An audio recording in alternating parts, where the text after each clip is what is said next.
Welcome back to Star Trek Online, everybody. I am your host, the Housecoat Gamer. Today we are taking a look at the Constitution's successor as the backbone of Starfleet, the Excelsior-Class. Designed shortly after the famous 5-year mission of TOS, the Excelsior was designed to replace the Constitution and be basically superior in every way.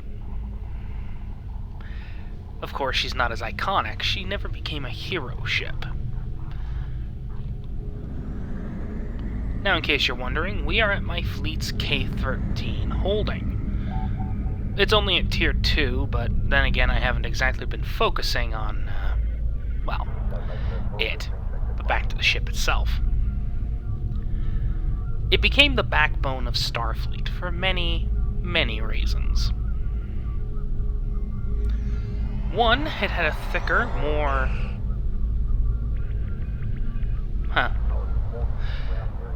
solidly built neck section, a faster warp factor,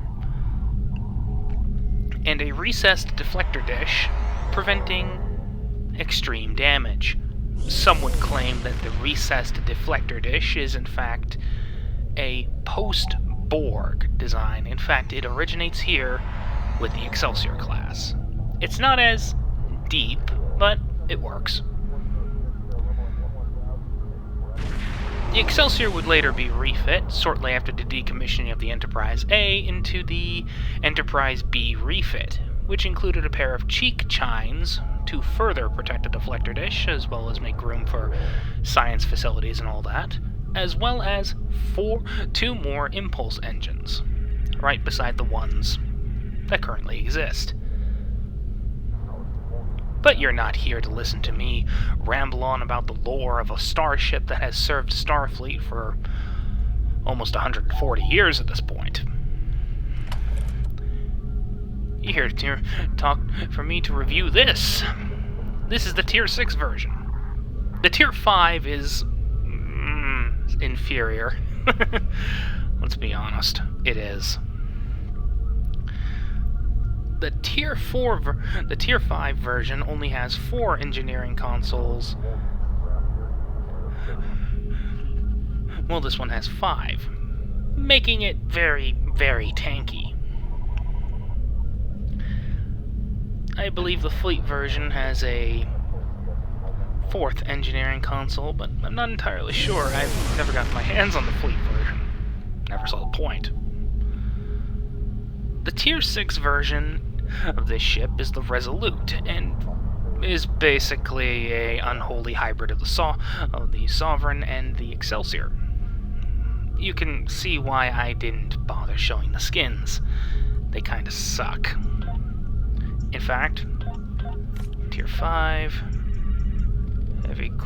Excelsior Heavy Cruiser refit, come on. Here it is. This is the Enterprise B subtype, with the cheek chines, and a further reassessment of the deflector dish. You're not going to be getting at that dish anytime soon. And of course, the Tier 6 version, if I can find it.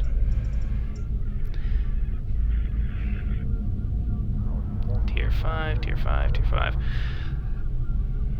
Yeah, I have a lot of ships. I've been playing this game for a very long time.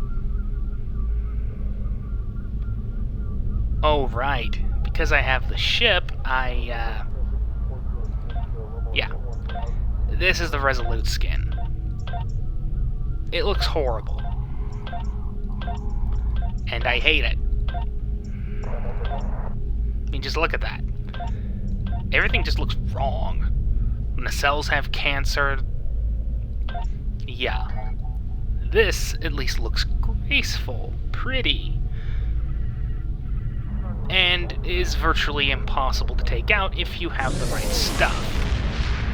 Now, I bet you're asking, why is he showing it here at K-13? Well, this is my TOS tune, so I figure, let's show it at a TOS venue. And what's more TOS than K-13, other than K-7? But, yeah. Welcome to K-13.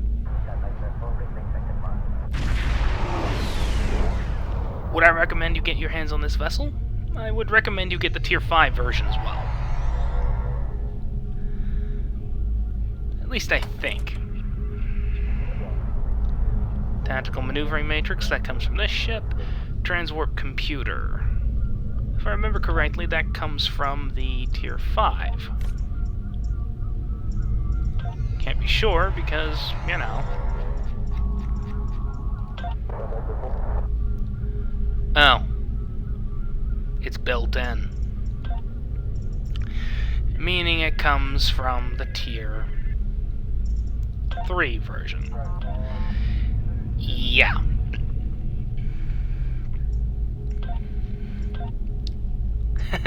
You won't be able to get your hands on this ship unless you pay dilithium for it, or if you were like me and decided to get your hands on every freaking ship in the game, at least from a C-Store's perspective.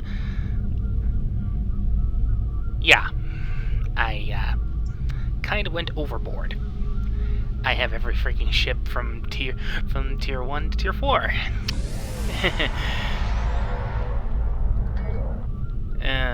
Yeah, I ground for them. I grind for every ship I get. But would I recommend you get this ship? Oh, most definitely. Especially if you're into not dying. I mean, seriously. With a proper setup and enough engineer and enough neutronium consoles, fleet or otherwise, you'll be virtually unstoppable. Fleet version's better, but the standard gets you the trait. Housecoat Gaming, signing off.